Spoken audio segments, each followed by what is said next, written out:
Magandang gabi po at magandang araw sa iba nating mga kaibigan at mga kapatid na nasa iba't ibang dako po ng mundo. Tayo ay minsan pa na mag-aaral ng mga salita ng Panginoon Diyos na ating pong sinasabing paulit-ulit sa ating mga tagapakinig na ito'y pag-aaral, ito'y pagsusuri. Hindi tayo nagbabatay sa ating kuro o palagay. Kung ano po ang nakasulat sa Biblia, yun ang ating sasampalatayanan. At kung ano po ang hindi itinuturo ng Biblia, huwag nating ituro. Kaya dito sa ating pag-aaral na ito tungkol sa Malakay, Kapitulo 4, 5 hanggang 6, ay ating pong aalamin, mga kapatid, kung ano ang kahulugan ng talatang ito at kanino tumutukoy ito. Pero bago tayo mag-aral, mga kapatid na Jeriel, tayo po muna ay mananalangin. Aming Diyos, Yahuwah, na makapangyarihang ka po sa lahat, magalang kami na lumalapit sa iyong minsan pa. Salamat po sa buhay, sa lakas, sa aming pong pananalig na lumalakas habang tumatagal kami sa mundong ito. Sa iyo kami nananalig, sa iyo kami nanghahawak, hindi sa tao, hindi sa kangino man, kundi sa iyo lamang, dakilang Ama. Inihahabilin namin ang aming gagawing pag-aaral. Pakisamahan mo po kami at tulungan sa aming pong paghahayag ng iyong mga aral. Tulungan mo sanang patawarin kami sa aming mga pagkukulang at mga pagkakasala, at naway patuloy mo sana kaming basbasan at patawarin sa aming mga nagawang mga pagkakulang at mga pagkakamali sa mga nagdaang panahon, upang sa ganitong mga sandali, Panginoon naming Diyos, maging dapat po kami na daluyan ng iyong mga salita. Ito hinihiling po namin sa ngalan po ng iyong anak, ang Panginoong Yahushua na aming tagapagligtas. Amen. Kapatid na Jeriel, kumusta po kayo sa inyong paglalakbay? Ang kapatid na Jeriel ay ating makakasama bagamat sila ay nasa paglalakbay ngayon. Pero ang ating pong paksa, gaya ng ating pong mababasa, ito po ay episode 111 na. Ang ating tatalakayin ay ang tungkol sa Malakay, Kapitulo 4, versikulo 5 hanggang 6. Diyan po ay maraming mga tao, hindi lang ilan maraming mga mangangaral ang umaangkin na bago po mangyari ang kakilakilabot na wakas, sila daw yung messenger na ipadadala na may diwa na ka-espiritu ni Elijah. Bueno, ating pag-aaralan po ito, mga kapatid, katulad nga ng ating nasabi na, kung tahimik ang Biblia tungkol doon sa messenger na yon, tahimik din tayo. Kung itinuturo ng Biblia kung sino yung messenger na yon, edi ituro natin, sapagkat yan po ay ating mababasa naman sa Biblia. Ngayon, ating pong alamin, sino ba itong si Elijah na ito? Let us read po ang unang mga talata sa ating pag-aaral.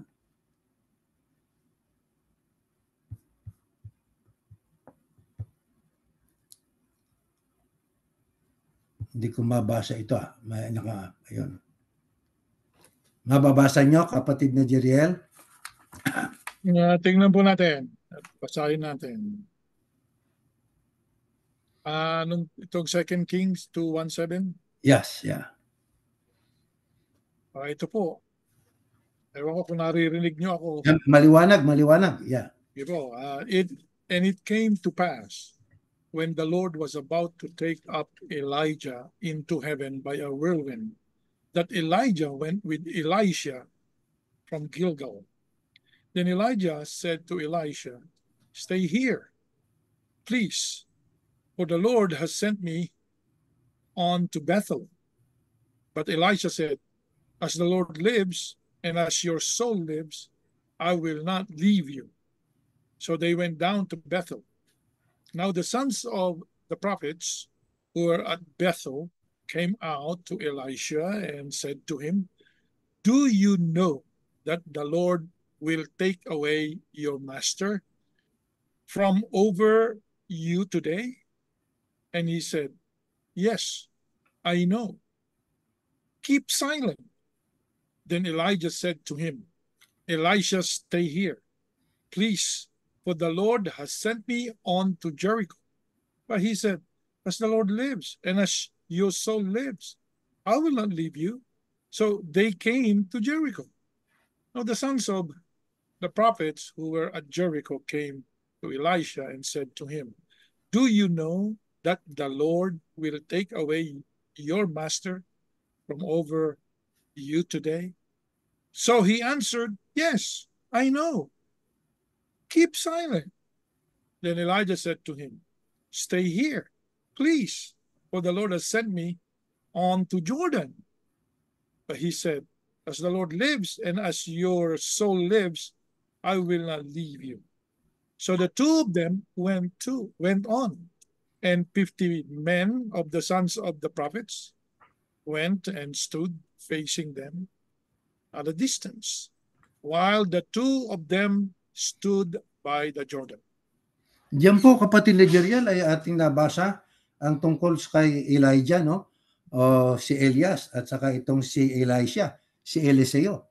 Itong si Eliseo ay kung ating babasahin sa ibang talata ng Biblia, naglingkod ito kay Elias o kay Elijah ng 10 taon eh. Kaya diyan ay kung saan man gustong pumunta ni Elijah, gustong sumama nitong si Elisha o si Eliseo. Gustong pumunta nitong si Elijah doon sa Bethel. Ayaw niya magpaiwan, gusto niyang sumama. Sinabi ng mga anak ng mga propeta, nung nasa Bethel sila, hindi mo ba alam na na kukunin ng Panginoon mo yung iyong ng Panginoon ng iyong amo, kumbaga sa madaling unawaing salita. Ngayon, ang sabi niya, yes, I know, keep silent, sabi nitong si Elijah doon sa mga anak ng mga propeta.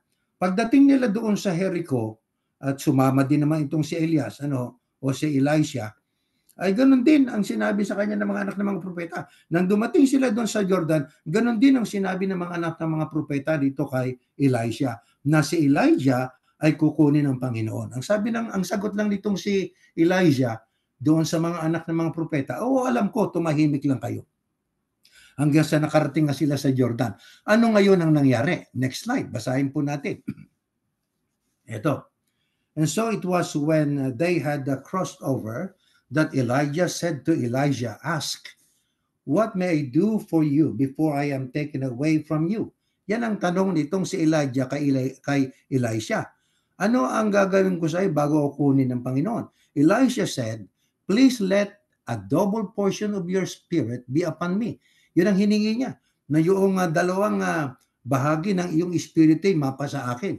Sabi ni Elijah kay Elijah. So he said, you have asked a hard thing. Sabi nitong si Elijah kay Elijah, ay mahirap yung hinihingi mo. Nevertheless, if you see me when I am taken from you, it shall be so for you. But if not, it shall not be so. Then it happened, as they continued on and talked, that suddenly a chariot of fire appeared with horses of fire and separated the two of them. And Elijah went up by a whirlwind into heaven. And Elisha saw it, and he cried out, my father, the chariot of Israel and its horsemen. So he saw him no more. And he took hold of his own clothes and tore them into 2 pieces. He also took up the mantle of Elijah that had fallen from him, and went back and stood by the bank of the Jordan. Then he took the mantle of Elijah and had fallen from him, and struck the water, and said, where is the Lord God of Elijah? And when he also had struck the water, it was divided this way and that. And Elijah crossed over. Now, when the sons of the prophets who were from Jericho saw him, they said, the spirit of Elijah rests on Elisha. And they came to meet him and bowed to the ground before him. So ano nangyari po? Ayan, bago po kunin itong si Elijah sa pamamagitan po ng ipo-ipo, no? ay humingi itong si Elijah ng pabor kay Elijah. Anong hiningi niya? Sabi niya, please let a double portion of your spirit be upon me. Sabi naman itong si Elijah pala, mahirap ang bigay ang hinihingi mo. Pero ganun pa man, pag nakita mo ako'y nawala na, sa iyo. Mapapasa iyo yung hinihingi mo. Mangyayari yung hinihingi mo. Ganun nga po nangyari. Di ba? Then it happened as they continued on and talked, and suddenly a chariot of fire appeared with horses of fire and separated the two of them. Nawala itong si Elijah. So anong ginawa nitong si Elisha? And Elisha saw it and he cried out. Talagang siya ay humagulgol. At ang ginawa niya ay kinuha niya yung kapa nitong si Elijah, no? Nalaglag. Na yun ang katunayan na sumasalin na kay Elijah yung spirit nitong si Elijah, no? Sa Tagalog yung Elijah, Elias. Ang Elisha ay si Eliseo. Kapatid, tama ba ako, kapatid na Jeriel? Tama. Oho. Tama po yan. Sa makatuwid, ito ngayon yan. Nung mapa sa kanya na yung kapa, na yun nga ang mantle of Elijah, ay tinanong siya ng mga mga anak ng mga propeta, na ang sabi, now when the sons of the prophets who were from Jericho saw him, they said, the spirit of Elijah rest on Elijah. Sa makatuwid, mga kapatid, ito, ba't natin pinag-aaralan ito? Para ating maklaro kung ano itong kasaysayan itong si Elijah o si Elias at si Eliseo. Si Elias po ay isa sa mga propeta ng Panginoon Diyos po yan. Oho, isa sa mga nanindigan na mga propeta. Talagang matapang po siya sa paninindigan sa panig ng tama. Ngayon, ito pong kanyang kapa ay isang kahayagan na pinulot nitong si Elias, at nang mapulot nitong si Elias ang kapa nitong si Elijah, nagawa din niya yung nagawa ni Elias, na nung kanyang when he struck the water, it was divided this way. Nahati rin yung kapatid na Jeriel, yung tubig doon sa ilog. Nakatunayan na sabi ng sons of the prophets, ang sabi nila, the spirit of Elijah rest on Elijah. Kaya mga kapatid, papansinin po natin na itong si Elias na propeta ng Diyos, bago siya kinuha noong whirlwind, ay niniwan niya ang kanyang kapa doon kay Elias, at ito kay Eliseo, ibig sabihin. At si Eliseo po ay pinalo naman niya ang dagat, nahati din. Katunayan na nasa kanya ang espiritu ni Elias o ni Elijah. Mga kapatid, bakit natin pinag-aaralan ito? Kailangan lumawak yung kaalaman natin. Ito sa mga kasaysayang nakaraan, ito Old Testament po ito sapagkat may kinalaman din ito sa darating na panahon na ating inaasahan, mga kapatid. Kaya atin pong aalamin, mga kapatid, ano pa ang hula tungkol kay Elias. Ito pa, basahin po natin, next slide. 4:6 ng Malakay. And he will turn the hearts of the fathers to the children, and the hearts of the children to their fathers, lest I come and strike the earth with a curse. Kaya yan pa ang gagawin nitong Elias na binabanggit po sa talata ng aklat na sinulat nitong propetang si Malakay. Ano po?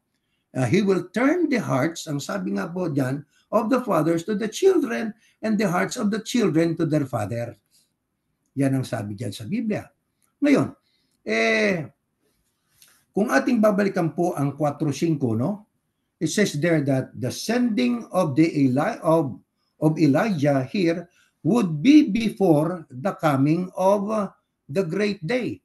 Kapag binasa po natin sa 5,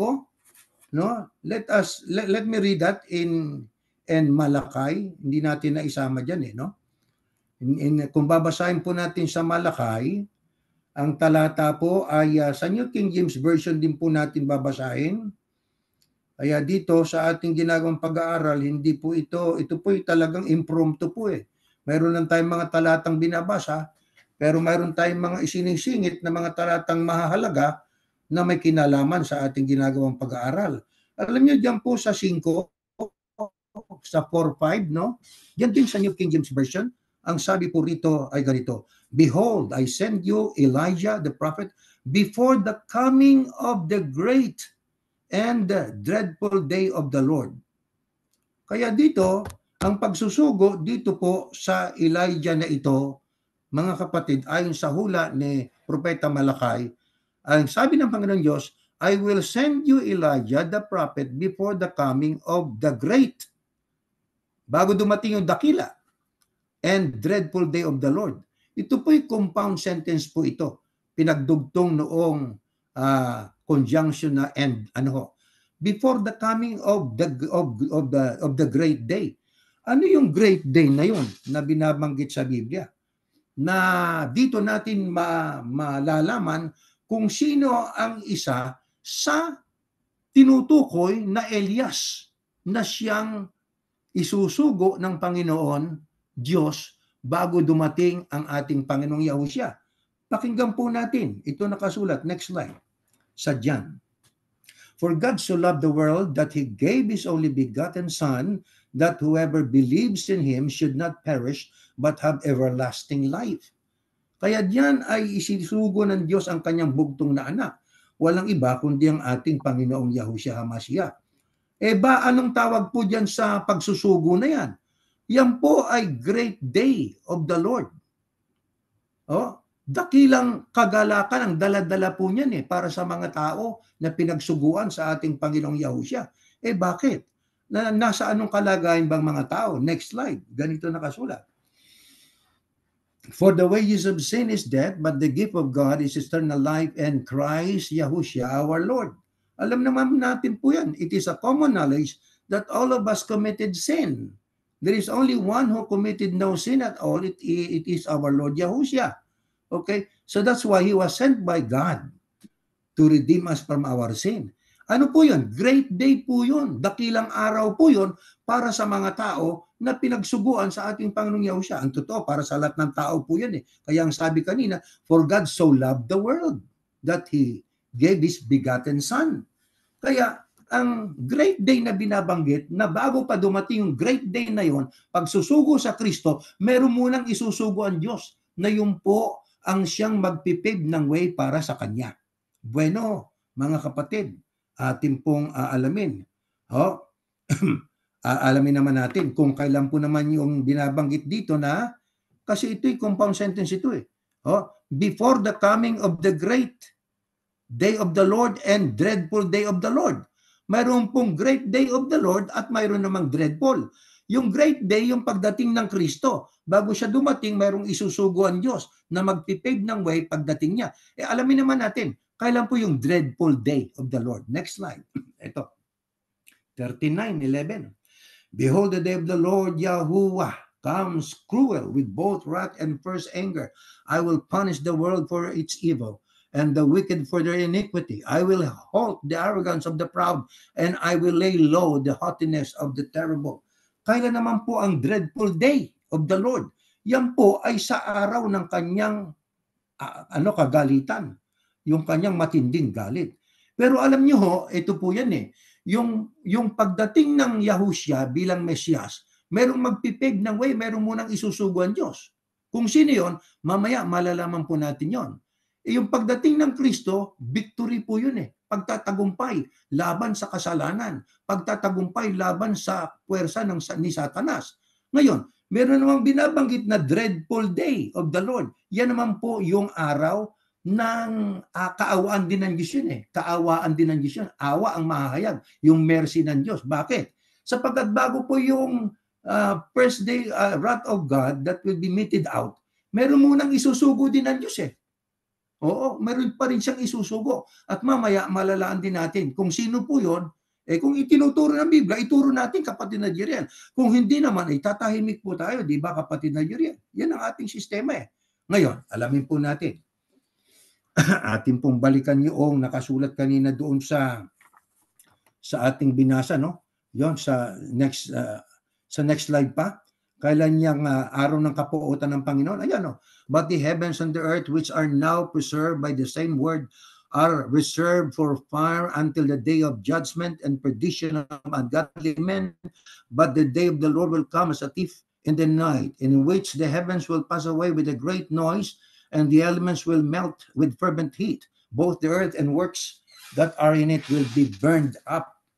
Kaya yan po, ikalawang Pedro 3:7 Gs, yan po ang magaganap after 1,000 years pa ng reign ng Panginoong Yahushua. Di ba kapatid na Jeriel? So diyan po, imimit out ng Diyos yung kanyang galit sa mga tao. Pero bago dumating yan, mayroon pa siyang isusugo. Bueno, mga kapatid, alam po natin, balikan natin itong si Elias, si Elijah. Si Elijah po ay kinuha sa pamamagitan ng whirlwind. Ano sa Tagalog yung whirlwind, kapatid na Jeriel? Ipo-ipo ba yon? Yeah, ipo-ipo. Yan, ipo-ipo. Ngayon, ito po yan. E di may tao po na buhay na nawala at ang sabi dinala sa langit. Ngayon, after 900 years, anong sinabi ni Yahushua? Next slide, ito. 900 years pagkatapos ni Elijah. Ito sabi niya, no one has ascended to heaven but he who came down from heaven, that is the Son of Man who is in heaven. Mga kapatid, after 900 years apart, no, mula nang si Elijah umakyat sa langit sa pamamagitan ng ipo-ipo, ay sinabi ng Kristo, no one has ascended to heaven but he who came down from heaven. Ang tinutukoy niya, ang Son of God, si Yahushua, Son of Man. Ngayon, ang ating pong tanong, mga kapatid, ay bakit nangyari po na itong si Elijah ay umakyat? Saan siya pumunta? Tatandaan natin, napag-aralan naman na natin, kapatid na Jeriel, na nakaraan. Meron pong mga langit na binabanggit, di ba? Bueno, doon po sa Genesis 1:20, Jeremias 4:25, Jeremias 34:20, at Panaghoy 4:19, may binabanggit po doon, Earth's atmosphere. Pagkatapos doon naman po sa Genesis 1:14, 17, 15, 5, may binabanggit naman po na heaven, pero the outer space where the planets and stars exist. At mayroon naman pong binabanggit doon sa ikalawang Korinto 12:2, mayroon pong third heaven. Ngayon, mga kapatid, anong tawag ng ating Panginoong Yahushua sa third heaven na yan? Next slide. Ating mong balik-aralan to. Balik-aral tayo. In my Father's house are many mansions. If it were not so, I would have told you, I go to prepare a place for you. That is the statement of our Lord Yahushua HaMashiach. He said, in my Father's house. So the third heaven was called by our Lord Yahushua, my Father's house. How else does the apostles call it? Ito pa, sa Luke 23:13 or 43. And Yahushua said to him, assuredly I say to you today, you will be with me in paradise. Sinabi niya yan sa isa sa mga magnanakaw. Ang tawag niya, ang sabi niya, ang pangako niya doon sa isang magnanakaw, sapagkat yung magnanakaw sa aktong yon ay nagbagong buhay, sumampalataya. Ang sabi ng Kristo, I say to you today, you will be with me in paradise. Kaya paradise din yung tawag niya doon. E ano pa tawag? Revelation 2:7. Ito. Next slide. He who has an ear, let him hear what the Spirit says to the churches. To him who overcomes, I will give to eat from the tree of life, which is in the midst of the paradise of God. According to Yahushua, Father's house. According to the evangelist Luke, and it was stated by Yahushua himself, he said, it is also called paradise. Here also in Revelation, according to the vision that was shown to John, it was called in the midst of the paradise of God. Next slide, according to Apostle Paul, what place is that? I know a man in Christ who 14 years ago, whether in the body, I do not know, or whether out of the body, I do not know. God knows such a one was caught up to the third heaven. So yung Father's house, ayon kay Kristo, paradise o midst of the paradise of God, yan din ang binabanggit po dyan ni Apostol Pablo na third heaven. Ano tawag niya doon? How he was caught up into paradise, paraiso. Sa makatwid, kung mayroon pong third heaven, mayroon pong second heaven, mayroon pong tinatawag din na first heaven. Eh bakit? Ano katunayang maraming heaven? Next slide. Psalms. Ito nakasulat. Next slide. Ganitong ating mababasa. Heaven, even the heavens are the Lord's, Yahushua's, but the earth he has given to the children of men. So, kung may third heaven, na yun ang paraiso, na yun ang tahanan ng Diyos, ano po, hindi kataka-taka sapagkat ang sabi, the heaven, even the heavens, sa makatwid. Ang ating binanggit kanina, mayroon pong Earth's atmosphere, isa sa layer ng heaven, the outer space where the planets and stars exist, yan ang second heaven, at literally, mayroon pong third heaven, yan po ang paradise, paraiso, yan po ang tahanan ng Ama ng ating Panginoong Yahushua. Ngayon ang ating tanong po, saan po dinala itong si Elijah? Aba kung ating babasahin kasi, sa susunod nating mga babasahin, ito nakasulat Dos, tres. Before that, kapatid Erning, sandali lang mo, balik tayo doon. Let's go back. Okay. Okay, it says there, heavens are the Lord's. No? Yang heavens na yan, per second, third, sa Diyos Tama. lahat yan. Okay, kay Yahuwah yan. Yahushas. Hindi Yahusha, Yahuwas. Yahuwah. Tama. Yahuwas heaven. Yun ang first, second, third. But the earth, linawin natin yun. He has given to the children of man. Kaya tayo nandito sa mundo. Nandito tayo sa mundo. Yung first, second, third, sa Diyos yan. Kaya sabi ng Diyos, ang tahanan ko ay ang langit. Diba? Yun nga, yung third heaven, ang pinakatahanan niya. Pero ang tungtungan ko, ayan, dyan sa lupa. Nakatungtong. Lupa. Yung earth. Tandaan natin yun, yung mga pinag-aralan natin. Dahil sa napakahalaga na maunawa po natin ang sinasabi ng banal na kasulatan. Tandaan natin, ang tanong kanina, saan pumunta si Elias? Yeah. Saan pumunta? O ano sabi natin? Sa first heaven lang siya, hindi sa paraiso. Sapagkat walang whirlwind po ron, walang ipo-ipo ron sa paraiso. Walang ipo-ipo rin doon sa outer space. Ang ipo-ipo ay dito lang po sa Earth's atmosphere. Yan ang first heaven. Doon siya dinala. Ngayon, bakit po kailangan pong maalis itong si Elias? Anong dahilan? Next slide. Ito. Sa second king. Now the sons of the prophets who were at Bethel came out to Elisha and said to him, do you know that the Lord will take away your master from over you today? And he said, yes, I know. Keep silent. Now the sons of the prophets who were at Jericho came to Elijah and said to him, do you know that the Lord will take away your master from over you today? So he answered, yes, I know. Keep silent. Ngayon alam nyo dyan, paulit-ulit. Saan man pumunta itong si Elias, sinusundan ni Eliseo. Hanggang sa makuha na nga niya yung kapa at sa kanya na nandun yung espiritu na ni Elias sa kanya, kapatid na Jeriel. Ngayon, ang ating pong tanong mga kapatid, bakit kailangan po na si Elias ay maalis dito at yun nga, iniakyat nga siya ng ipo-ipo sa langit. Alam niyo kasi, ang magpapatuloy ng trabaho na ipinagagawa ng Diyos kay Elias ay walang iba kundi sino? Si Eliseo. Opo.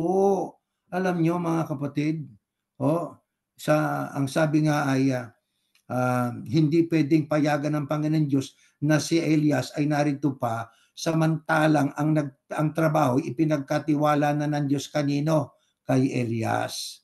Kapatid na Erning, alam nyo, yung mga tao. Kay Eliseo, ibig sabihin niya. Yung mga tao po ay laging nagtatanong yan Di ba?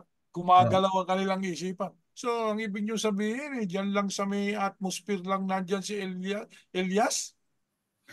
Ayun daw, tatanong sana. Yeah. Hindi siya nakarating doon sa langit. Paano? Alam nyo, marami pa tayong tanong na wala pa pong kasagutan. No? Wala pang kasagutan. Ang kasagutan, si Elias, maliwanag, tinangay ng ipo-ipo. Ayun. Nawala. Nawala siya, tinangay siya ng ipo-ipo. Yun ang nakasulat Tinangay siya ng ipo-ipo. Sinabi bang dinala siya sa langit? Tinangay siya ng ipo-ipo at nawala Ito pa, babasahin pa natin, kapatid na Jeriel, itong mga patutuon ng Biblia. Teka muna, bago po natin basahin itong kasunod na talata, ano po ang mantle ni Elijah? Anong ibig sabihin po nun? Yan po isinusuot ng mga propeta at ng mga saserdote, parang simpleng insignia o kaya ay distinguishing mark or sign ng kanilang tungkulin, kapatid na Jeriel. Yung kapa, ganun pala yon sa ating pagre-research. The purpose of God in removing Elijah was to replace him with another man who would occupy his office. in Israel for another 50 years. Yan ang totoo. Yan ang katotohanan. Kung babasahin yung 50 years na nag-reign itong si Eliseo na pumalit kay Elias. Ngayon, where did Elijah go? Alam niyo, it is a long story, but a letter he wrote ultimately proves that he was alive somewhere else. He may not have been found because he was transported farther away from where those 50 men who were searching him were during that time. Ano katunayan? Ito, 2:17. Kaya nang sabi ng kapatid na Jeriel, inagaw siya ng ipo-ipo. Nawala, basta ang sabi, inakyat siya. Di ba? Tiyak na hindi sa paraiso, third heaven. Tiyak na hindi sa second heaven sapagkat wala namang ipo-ipo po ron. Hindi dito sa common sense, logically speaking, it would be sa Earth's atmosphere. Ngayon, ito pang katunayan. But when they urged him till he was ashamed, he said, send them. Therefore, they sent 50 men. And they searched for 3 days but did not find him. Isipin nyo, pinahanap nila sa 50 katao itong si Elijah. Hindi ho nila matagpuan eh. Sa makatwid, isa lang kahulugan. Talagang totally nawala sa kanila. Itong si Elias o si Elijah. Nawala sa paningin nila eh. Gaano nila katagal hinanap? 3 days. Natagpuan ba? Ang sabi, but did not find him. Kaya dyan ay ating pong magkasya tayo sa nakasulat sa Biblia. Inagaw siya ng ipo-ipo at maraming binabanggit na mga kalangitan.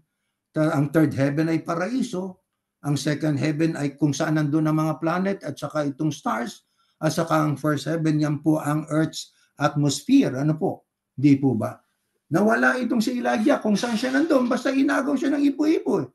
Pinahanap siya sa 50 katao, hindi siya natagpuan. Ngayon, ang tanong po natin ay ito. Sino ang nagtaglay ng espiritu ni Elijah ayon sa Ebanghelistang si Lucas? Na yan po ang isa sa hinuhulaan sa 4:5-6 ng Malakyas. Basahin nga natin ito. Bago dumating yung great day, yung pagsusugo sa Kristo.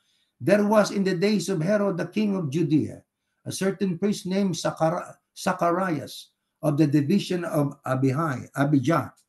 His wife was of the daughters of Aaron, and her name was Elizabeth. And they were both righteous before God, walking in all the commandments and ordinances of the Lord blameless. But they had no child, because Elizabeth was barren, and they were both well advanced in years. Dito may binabanggit po, panahon itong si Herodes, hari ng Judea, ay mayroong doong saserdote ng pangalan si Zacarias, sa dibisyon nitong si Abijah. Ang asawa niya po ay anak nitong si Aaron, ang pangalan si Elizabeth, kapatid na Jeriel. Pag binanggit niyang Elizabeth at Zacarias, ang pumapasok agad sa isipan natin ay isang tao. Sino ito? Ito, patuloy nating basahin. Next slide. Then an angel of the Lord, kasi wala silang anak matanda na kapatid na Jeriel Itong si Elizabeth, barren pa, parang si Sarah na asawa ni Abraham. Baog ang bahay bata. Bukod pa, matanda na. Pero ito nangyari. Then an angel of the Lord appeared to him, standing on the right side of the altar of incense. And when Zacharias saw him, he was troubled and fear fell upon him. But the angel said to him, do not be afraid, Zacharias, for your prayer is heard. And your wife Elizabeth will bear you a son, and you shall call his name John. And you will have joy and gladness, and many will rejoice at his birth. For he will be great in the sight of the Lord, and shall drink neither wine nor strong drink. He will also be filled with the Holy Spirit, even from the mother's womb, and he will turn many of the children of Israel to the Lord their God. He will also go before him the spirit of power of Elijah, to turn the hearts of the fathers to the children, and the disobedient to the wisdom of the just, to make ready a people prepared for the Lord. Kaya itong mag-asawang si Elizabeth at si Zacarias, pinagpakitaan ng anghel ng Diyos. Pinangakuang ang sabi ay magkakaanak. Yun na nga, ang naging anak nila ay itong si Juan Bautista, kapatid na Jeriel, na sumasa kanya ang espiritu ni Elijah o ni Elias. Kaya, kung ating pong pag-aaralang mabuti, mga mahal na kapatid, ay alam natin na bago ang Kristo, mayroon munang Juan Bautista. Di ba, kapatid na Jeriel? Sino yung si Juan Bautista? Yun ang naghanda ng daan bago yung Great Day. Ano yung Great Day? Yung pagdating ng Mesyas. Pero ang problema, yung itinuro nitong si Juan na Mesyas ay ayaw tanggapin. Nino? Ng mga tao noon. Ayaw nilang tanggapin na ang Yahushua ang siyang Kristo. Oo. Ang ibig sabihin ko ang Yahushua, yun na nga, ang siyang Mesyas. Marami na tayong beses na nag-aral. Ayaw nilang tanggapin yon. Ngayon, dahil sa, yun nga, ayaw nilang tanggapin ang ating Panginoong Yahushua, ano ngayon ang hula? Ito pa yung mga karugtong na hula eh. Ito sa Amos, ganito nakasulat. Ayan, behold, the days are coming, says the Lord, Yahuwah God, that I will send a famine on the land, not a famine of bread, nor a thirst for water, but of hearing the words of the Lord. They shall wander from sea to sea, and from north to east. They shall run to and fro, seeking the word of the Lord, but shall not find it. Darating ang panahon, ayon sa propeta Amos, na hindi na magsasalita ang Panginoon Diyos. So after Malachi's prophecy, alam nyo, let us read Malachi 3:1. Ito pang karugtong yan eh. Mga hula ito. Behold, I send my messenger, and he will prepare the way before me. And the Lord whom you seek will suddenly come to his temple. Even the messenger of the covenant in whom you delight, behold, he is coming, says the Lord Yahuwah of hosts. Kaya mayroong mensaherong isusuguan Diyos eh. Ayon kay Malakias. So pagkatapos ng prophecy ng Diyos sa magitan nitong si Malakias, hindi na po nakipag-communicate ang Diyos sa tao. Sabi nga sa ating binasa kanina, there will be a famine, not famine of bread, not famine, thirst of water, but famine of the word of God. They cannot find the word of God because God will stop speaking His word to the people. Bakit? Matigas ang ulo ng mga tao eh. Bakit? Ang Kristo, ang Mesyas, si Juan, ang nagturo ng Mesyas ay ang anak ng Diyos. Ayaw tanggapin eh. Ayaw paniwalaan. So ano mangyayari ngayon sa mga pamilya? Ito mangyayari. Next slide. Ito. But what did you really go out to see? A prophet? Yes, I tell you. And one more eminent, more remarkable, and far more than a prophet, who foretells the future. This is the one of whom it is written by the prophet Malachi. Behold, I send my messenger ahead of you, who will prepare your way before you. I assure you and most solemnly say to you, among those born of women, there has not risen anyone greater than John the Baptist. Yet the one who is least in the kingdom of heaven is greater in privilege than he. Ngayon, bago natin sagutin ano ang mangyayari sa mga tao dahil sa pagtanggi nila sa itinuro ni John the Baptist na itong Mesyas ay walang iba kundi ang Yahushua na bugtong na anak ng Diyos.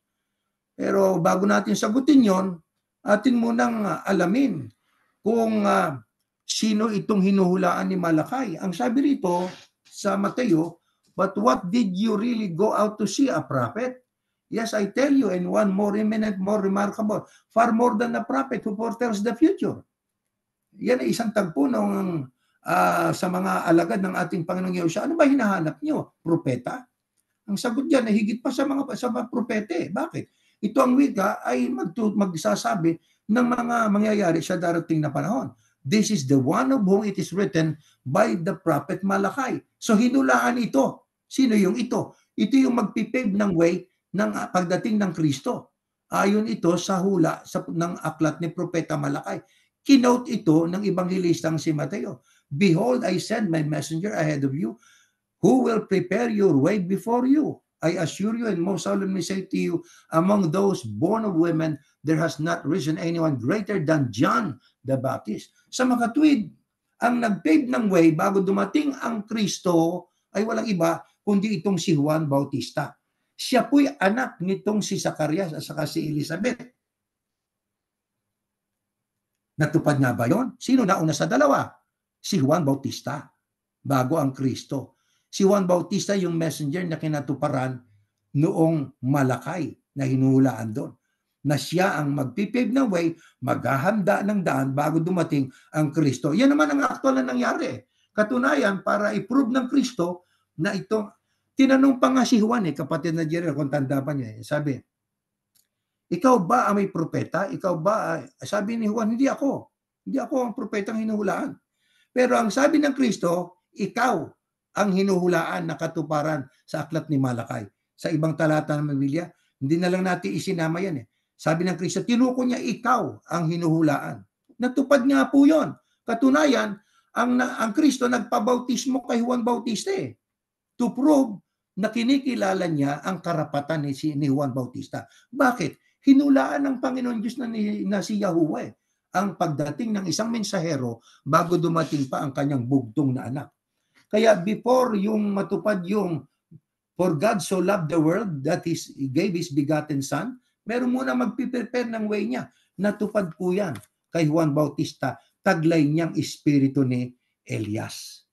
Mga kapatid. Ngayon, alam nyo, ang mga tao ay kung willing sila sanang tanggapin, ang Kristo bilang siya nga ang Mesyas, si Yahushua bilang Mesyas. Siyang itinuro ni Juan Bautista, pero tinanggihan po yun. Kung yun ay tinanggap nila, yung 4:6 ng Malakias, nang sabi, iti-turn ng mga anak ang kanilang mga puso sa kanilang mga ama at ng mga ama ang kanilang mga puso sa kanilang mga anak. Kung tinanggap nila ang Kristo, si Yahushua bilang Mesyas, yun ang itinuro ni Juan naganap na sana yung 4:6 Pero kanilang nireject Nireject nila Hindi nila sinampalatayanan Kaya, ano ho ang kasunod na mangyayari ngayon yan? Ito, next slide. Ito nakasulat. Ayan. And if you are willing to receive it, He is Elijah who is to come. He who has ears to hear, let him hear. But to what shall I liken this generation? Pero yun nga ang sabi nyo, but to what shall I liken this generation? Sapagkat yung itinuro ni Juan Bautista na ang Yahushua ang Mesyas, hindi naman tinanggap ng mga tao Ni itong si Juan Bautista, ayaw nga nilang tanggapin din na siya ang may espiritong taglay ni Elias Di ho ba? Kaya yan ang nangyari ngayon.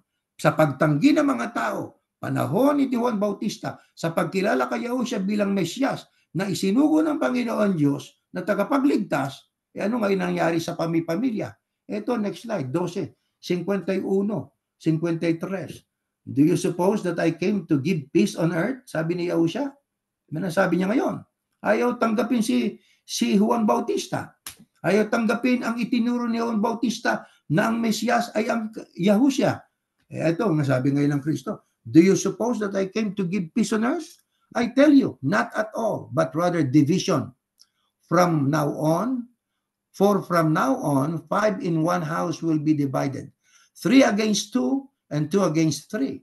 Father will be divided against son, and son against father, mother against daughter, and daughter against mother, mother-in-law against her daughter-in-law, and daughter-in-law against her mother-in-law. Dahil sa pagtanggi ng mga tao, sampalatayanan ang pagtuturo nitong si Juan, mismong si Juan tinanggihan din nila Ang itinuro ni Juan na ang Mesyas ay ang Yahushua, tinanggihan din nila Kaya ang sabi ng Kristo, do you suppose that I came to give peace on earth? I tell you, not at all, but rather division. Nagkaroon ng division ngayon sa pamilya ng mga Hudyo, panahon ng ating Panginoong Yahushua, nung siya'y nasa lupa pa. Bakit? Dahil sa rejection ng mga tao, ayaw sumampalataya Di ba? Na ang Kristo po, ang Yahushua, ang siyang Kristo o Mesyas. Hanggang kailan po ang division na ito? Hanggang kailan mangyayari itong division na ito? Hanggang sa pagdating po ng isusugo pa ng Panginoon Diyos. Bago dumating ang dreadful day of the Lord. Bago pa yung 1,000, pagkatapos ng 1,000 years. Ang kasunod nun, dreadful day of the Lord na Na yun na nga po ang pagharap nila sa Great White Throne Pero bago pa po mangyari yun, meron pang isusugo ang Panginoon Diyos para i-show sa mga tao na ang mercy niya, ang love niya ay upon all men. Pero sino kaya yon?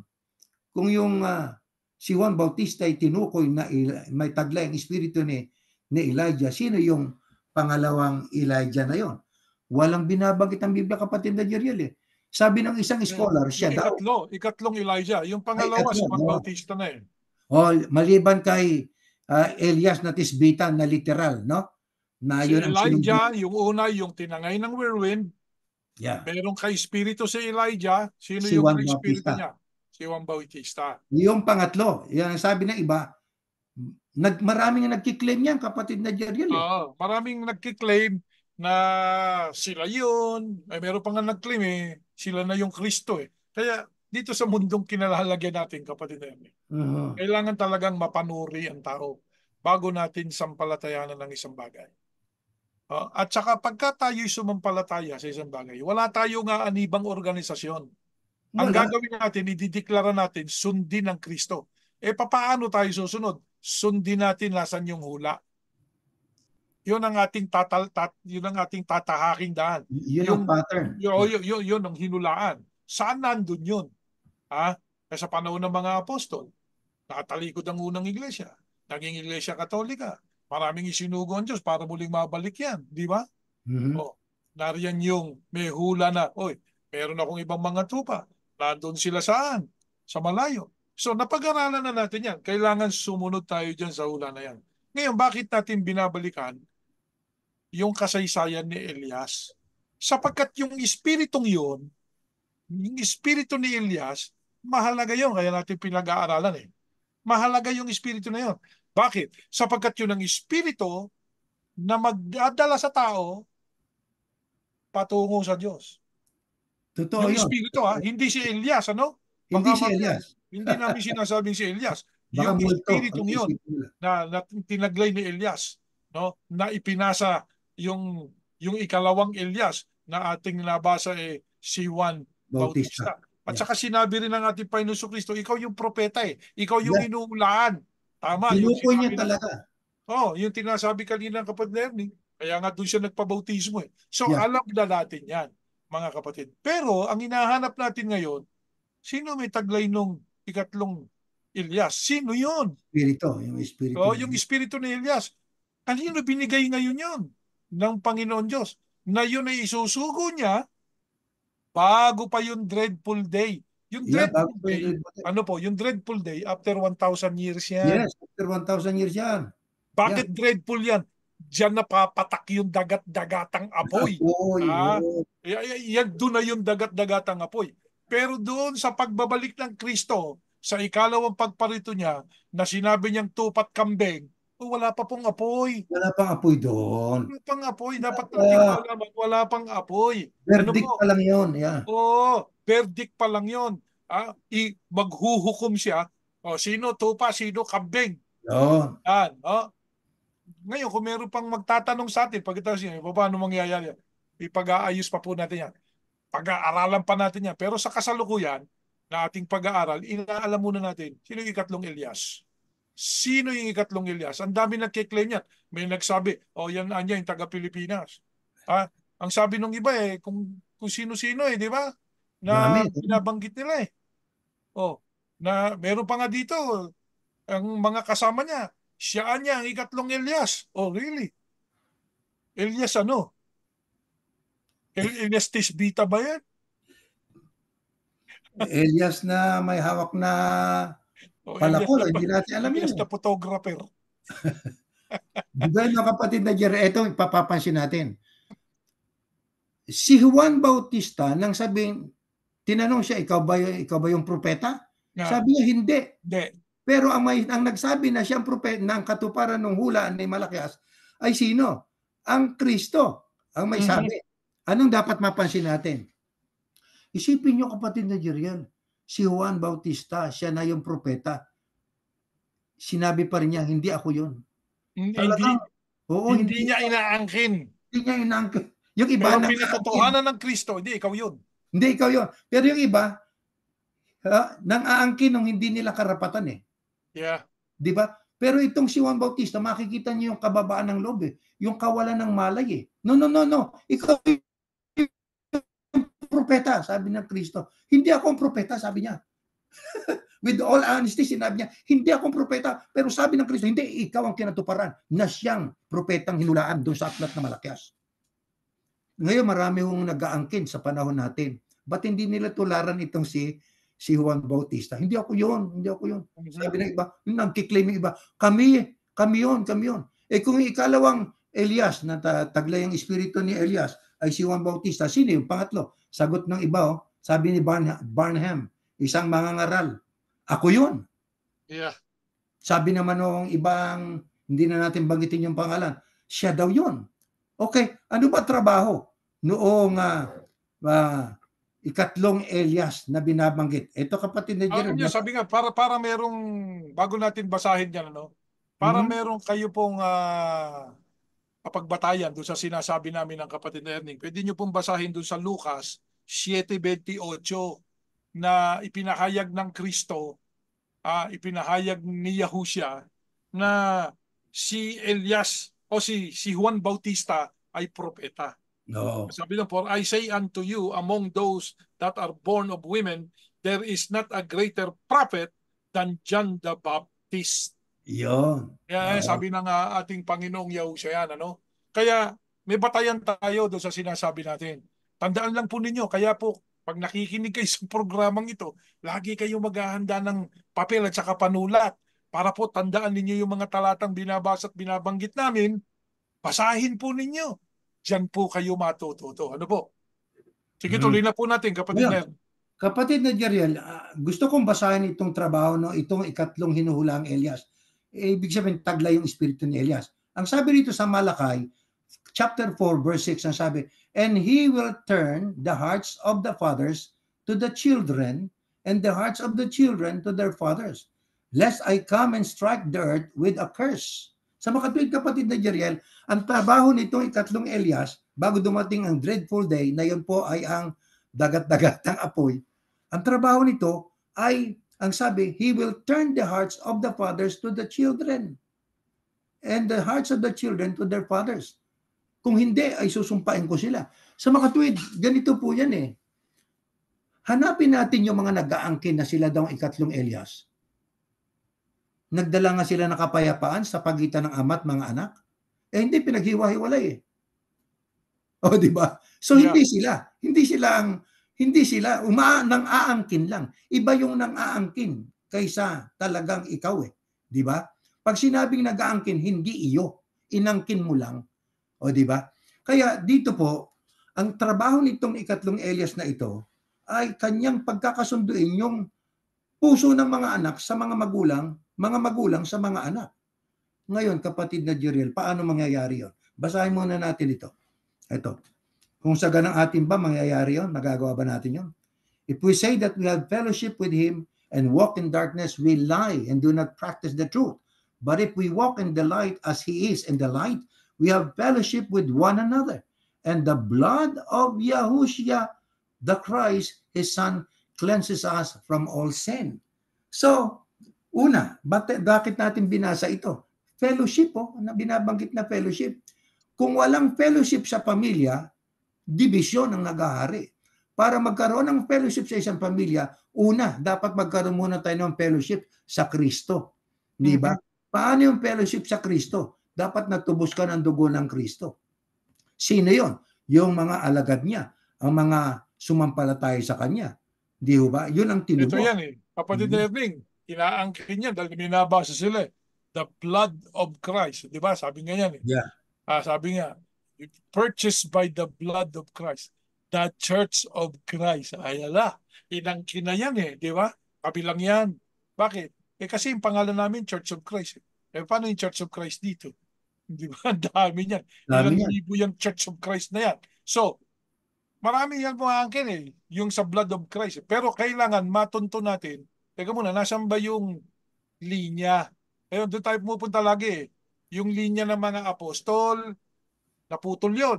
Natalikod eh, di po ba? Pero may restoration yun. Yung linyang yun. 1914 nga, yung sabi natin eh. Yeah. Di ba? May sinugo doon.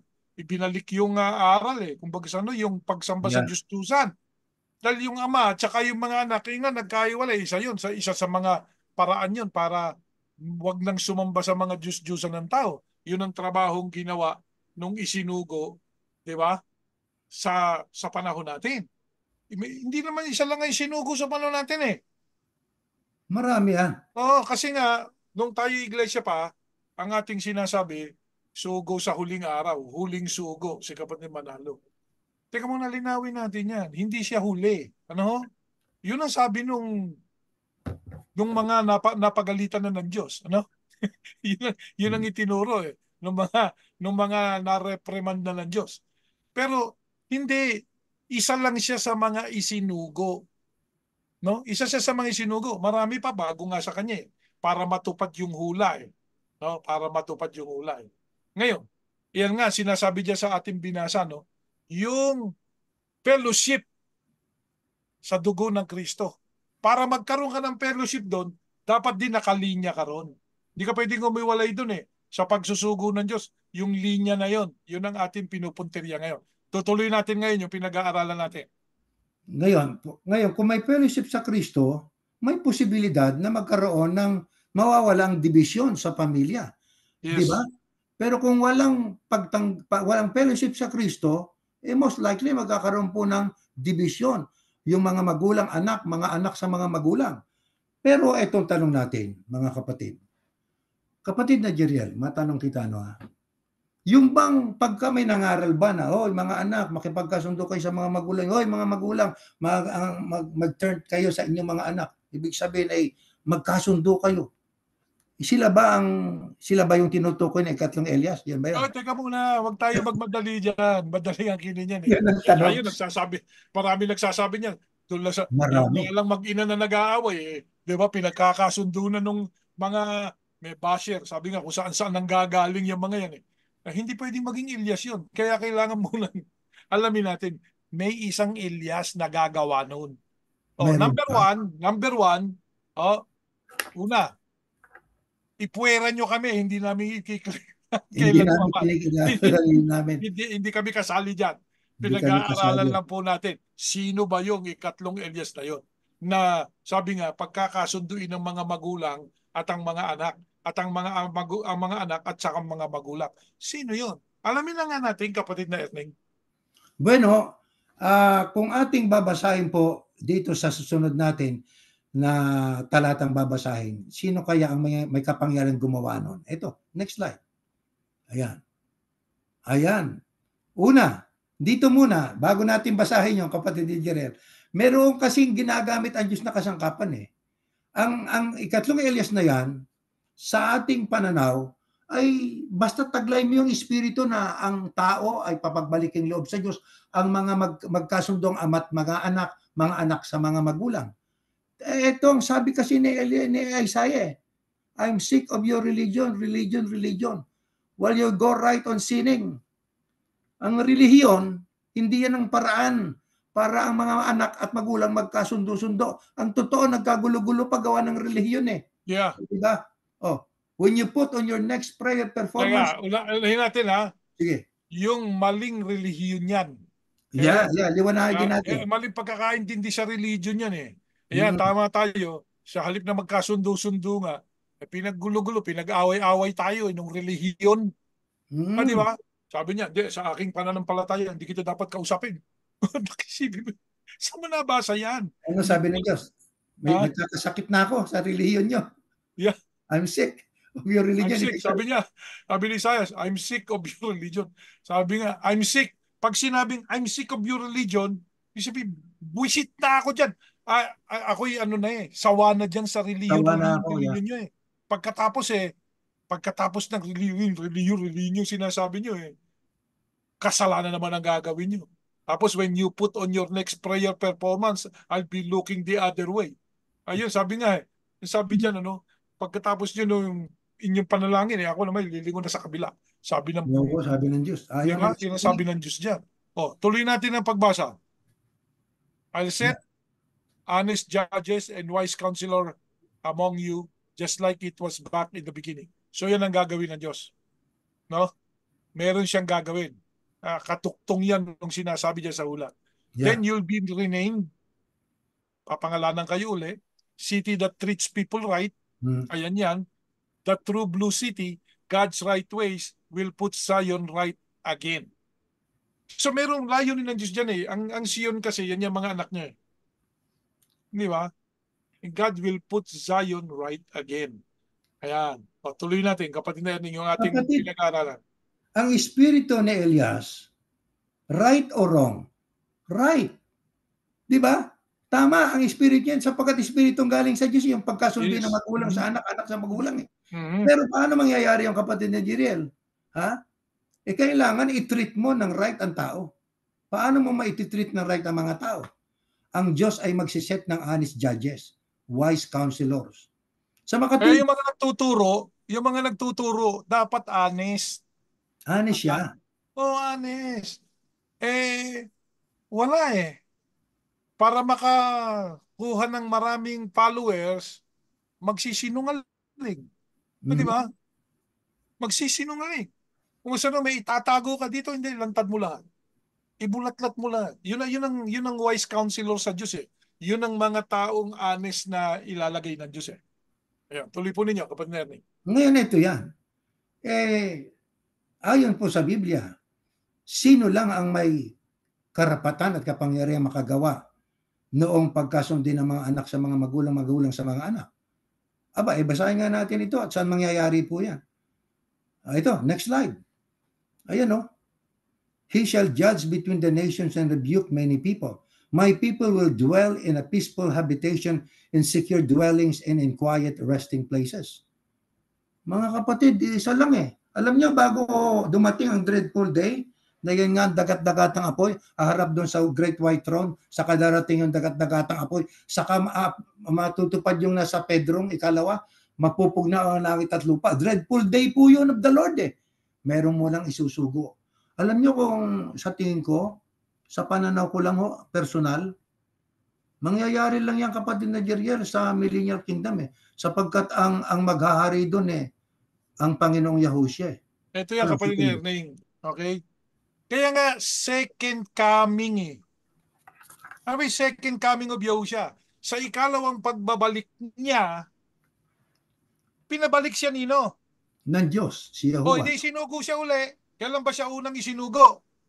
Noong 30 years old siya. Yeah. Nung unang sinugo siya, 30 years old siya. O ilang taon siya nangaral? 3 taon. Pinatay nga siya. Ngayon, binuhay siya ng Diyos after 3 days. Dinala na siya doon sa third heaven. Di ba? After that, sige, kunin mo na yung mga iyo, yung kahal niya. Salubungin mo doon sa first heaven. Ano tawag doon, kapatid Ernie? Rapture. Di ba? Tapos, pag ni-rapture, nakita-kita tayo doon sa first heaven, na doon nga tinangay ng ipo-ipo si Elias. Ewan natin kung nandun siya ngayon. Hindi natin alam. Basta hindi natin alam yun. Basta sabi, tinangay siya. No, first heaven siya. Wala doon sa third. Sinabi ko, namatay ba siya? Hindi naman sinabi yun eh. Basta tinangay siya ng ipo-ipo. So doon tayo magkikita-kita sa first heaven. Tapos, sasalubungin tayo roon ng Kristo ayon sa mababasa natin. Pupunta tayo doon sa taas. Lalagpasan natin yung second heaven. Na yung second heaven, yan nga yung mga outer space, heavenly bodies, di ba? Yeah. Yan yung outer space, yan yung heavenly bodies. Tapos lalagpasan natin yun. Kaya nga sabi, He went to the heavens. Ang sabi ng Biblia, He went up to the heavens. Plural. Ang Kristo ay umakyat sa mga langit. Di ba? Kasi first, second, third. Doon sa third, yun nga yung paradise. Ayan. So after that, no, sa rapture, bababa siya hanggang sa first heaven. Tapos babalik siya uli sa third heaven kasama na yung kanyang kahal o kanyang iglesia. Magkakaroon ng kasalan doon. Dito naman sa mundo, alam na natin yan, magkakaroon ng 7 taong tribulasyon. After ng 7 taong tribulasyon, bababa ang Kristo. Ayon, ikalawang pagsusugo ng Diyos kanino? Kay Yahushua. Para itatag niya rin, maghukom siya, sino kambing sinutupa, at itatag niya po ang alin? Millennial Kingdom niya. Na doon na nga, pagkakasunduin yung mga anak at mga magulang, mga magulang sa anak. Yan. Yan ang ating pananampalataya. Hindi yung Yan. kung sino-sino, ako daw yan, ako yan, Mhm. ako yan. Sabi ng ibang mga mangangaral, inaako, yung hindi nang aangkin ng Ang hindi. ikatlong Elias, Panginoong Yahusya na siyang Kristo. Tapos ang ating usapan. Yan ang nakasulat sa Biblia. Yan ang inyong mababasa. So, unang Elias, umakyat. Inipo-ipo papunta sa langit. Anong langit? 3 langit, tanda natin. Yun Yeah, lang maaabot ng ipo-ipo. Di ba? yeah, exactly. Yun lang maaabot ng ipo-ipo. Ah, 3 langit eh. Umakyat siya sa langit, walang problema. Pero anong heaven? Hindi pwedeng sa third heaven, kapatid na Erning eh. Bakit? Sabi ng Yahusya, uy, walang makakaakyat doon malibang galing karon. May sino ba yun nang galing doon? Ang Kristo, yung Hindi siya literal na baka sabihin, bumaba. hindi Oo, galing pala siya. Hindi. Nasa isip na siya ng Diyos. yun ang Simula pa ibig ng lalangin sabihin. ng mundo. Kaya galing siya doon. Ibig sabihin, galing siya sa panukala ng Diyos, sa isip ng Diyos. Pinadala siya dito para ipangaral ang ibang helyo. Ayan, tanda natin. Ang sabi ni Yahusya, Hmm. kaya sumasampalataya tayo na si Elias, tinangay ng ipo-ipo, hindi papunta doon sa paradise. Ha? Hindi papunta sa paradise. Alam niyo kung bakit, kapatid Derning? Mhm. Kasi sabi ni Yahusya, papanig ako para ipaganda ko kayo ng tahanan. Yeah. O, Sinabi sino ba niya, naunang kinuha papuntang langit? Ang Kristo o ang si Elias na tesbita? ngayon kung langit na paraiso, Kristo. Pero kung langit lang na earth atmosphere, yung first layer ng heaven, si Elias. Yeah. Kaya hanggang doon lang siya sa tinangay ng ipo-ipo. Wala nang Yeah. sinabi pagkatapos Wala doon. na. Ngayon, ang Panginoong Yahusya, isusugo uli ng Diyos. Yun nga, para pagkasunduin na yung mga magulang. Lahat, at mga Oo, anak. lahat ng tao. Ito, kapatid na Erling, mapagkakasundo niya ba? Aba, oo. Sapagkat ang sabi ng Biblia, pag Iron fist. pinag-isipan natin, iron fist. Iron fist ha. Pag sinabi Oo. ko, sundin mo, ayan na. Pag sinabi ng Yahusya, pag nandito na siya at naghahari na, pag sinabi niyang sundin mo, sundin mo. Kapag hindi ka sumunod, hihingahang kita. Hanapin niyo yan. I will breathe you breath of death. Ayan. Yeah. Hihingahang kita ng kamatayan. Ang sabi. Hindi ba? Kaya kapatid na Jeriel, dito sa ating pinag-aaralan ito, mararamdaman natin pa rin yung pag-ibig ng Panginoon Diyos. Yes. Napakahaba ng kanyang Mhm. pag-ibig. Yeah. Para ang tao ay magbigyan ng pagkakataon, magtamo ng kaligtasan bago ilapat niya yung kanyang nakakatakot, nakakapangilabot na parusa sa mga taong masasama. Kaya, Kaya, tuloy. kaya yan pong lahat ng mga religion, religion, na organized, na nagsasabi, on the day of judgment, you will be saved. Ito, salvation. Mayroon namang ibang religion, pag hindi kayo dito, sa paghukom, the end na kayo. Yeah, Diyos, ang haba ng binigay na pasensya, 1,000 years pa eh. para bigyan ng pagkakataon, Di ba? maligtas ang Eh, yun ang gawain, trabaho ng may taglay, yung ikatlong tao na may taglay na espiritu ni Elias. yeah, pagkasundo, reconciliation. Yeah, Yeah, reconciliation. reconciliation. Si Yahusha yun. Yeah, Yan ang ating pananampalataya. yeah, Sapagkat yun ang ating mababasa. Ano siya po? lang may kapangyarihan makagagawa ng kapatid na Jeriel eh. Tama. Walang leader na taong ng relihiyong makagagawang pagkasundo ng mga anak sa mga magulang sa mga anak. Wala po noon. Si Yahushua lang po ang binigyan ng kapangyarihan. Ito nga eh. Ang ginagawa nga pagkatapos gibain yung pamilya eh. Hindi, kausapin nyo na para magkasundo-sundo na. Giniba mo pagkatapos, alam mo yung sinira, isa lang makakabuo niya na talagang buo. Kumbaga sa baso, no, na binasag mo, mabuo mo man yan, ha, marami ng crack. May crack Pero na yun. may isang makakagawa niyan. Sino yun? Yung magbibigay ng panibagong buhay. Yeah. Ayan. Ha? Yung mapapalitan yung pagkatao niya na magiging maningning. Sino makapagbibigay no, kapatid na Erning? Ang Panginoong Diyos sa pamamagitan ng Panginoong Yahushua. Yeah. Yes. Hindi kayang gawin yan ng sino mang preacher dito sa mundo. Walang makagagawa niya. Kaya pwede kayong magtiwala doon sa inyong ministro kung gusto niyo. Pero i-verify niyo naman yung itinuturo ng mga ministro. Maging kami. I-verify niyo bago niyo yakapin. Eh dyan kasi nadadaya ang tao, kapatid na Ernie. Napakadaling madaya ng tao. Ayan, nasa Biblia. Eh tamad magbasa ng Biblia. Oo nga, nabasa niya eh. Sampalataya na ako ron. Ayun, Ay, naku, ligaw na. Yeah. naligaw ka na. Ligaw na. Bueno, kapatid na Jeriel, tayo ngayon ay 10:11 na dito sa aking orasan, sa aking laptop. At tayo ay minsan pang nagpapasalamat sa ating mga kaibigan, mga kapatid. Ito po ay pag-aaral, pag-aaral, pagsusuri. Hindi namin kayo inaakit sa aming pananaw at sa aming pananampalataya. Suriin Yes. po ninyo. Pakinggang mabuti. Suriin po nating mabuti. At kayo po ang huhusga. Hindi ho kami para sa inyo. Ayan. Kapatid na Jeriel, tayo po muna ay mananalangin.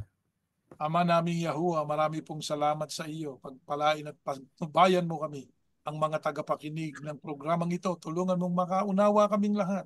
Pag Opo. naunawaan namin ang iyong kalooban, yapusin namin. Sapagkat siniyasat namin, pinakinggan namin, inalam naming mabuti kung yun nga ang gusto mo, Ama.